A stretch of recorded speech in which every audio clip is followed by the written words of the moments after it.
Musi project పైన ప్రణాళికలు లేకుండా డీపీఆర్ లేకుండా కాంగ్రెస్ ప్రభుత్వం అడ్డగోలు నిర్ణయాలు తీసుకుంటుందని ఆరోపించారు మాజీ మంత్రి కేటీఆర్. మూసీ పునరుజ్జీవం పేరుతో పేదల జీవితాలను నాశనం చేయడాన్ని అడ్డుకోవాలని కేటీఆర్ పిలుపునిచ్చారు. ఏప్రిల్ 4 నుంచి ప్రతి కాలేజీ ప్రతి బస్తీకి వెళ్లి మూసీపై అవగాహన తీసుకురావాలన్నారు.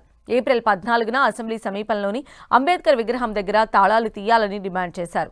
లేదంటే వేలాది మంది విద్యార్థులతో వెళ్లి తాళాలు బద్దలు కొట్టి అంబేద్కర్ జయంతి వేడుకలను ఘనంగా జరుపుకుంటామని హెచ్చరించారు కేటీఆర్. పైసలు లేవంట, కానీ 1.5 కోట్లు మాత్రం మూసిలో ఉన్నాయంట.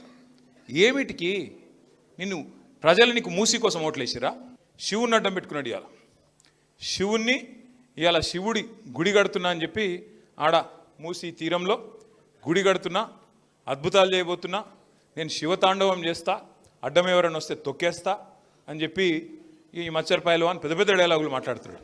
4వ తారీఖు నుంచి బయలుదేరి 14వ తారీఖు దాకా, అంటే బాబాసాహెబ్ అంబేద్కర్ గారి జయంతి దాకా 10 రోజుల పాటు 50 బృందాలు, ఒక్కొక్క బృందంలో 10 మంది చొప్పున అమ్మాయిలు ఉండొచ్చు, అబ్బాయిలు ఉండొచ్చు, 10 మంది చొప్పున ఒక 500 మంది పిల్లలు, ప్రతి కాలేజీలో కరపత్రాలు, ప్రతి కాలేజీలో సెన్సిటైజేషన్ మీటింగ్లు, అంటే చైతన్యవంతం చేసి భావజాల వ్యాప్తి జరిగే విధంగా మూసీలో జరుగుతున్న దోపిడీ ఏ రకంగా జరుగుతూ ఉందో వివరించే విధంగా మీటింగ్లు.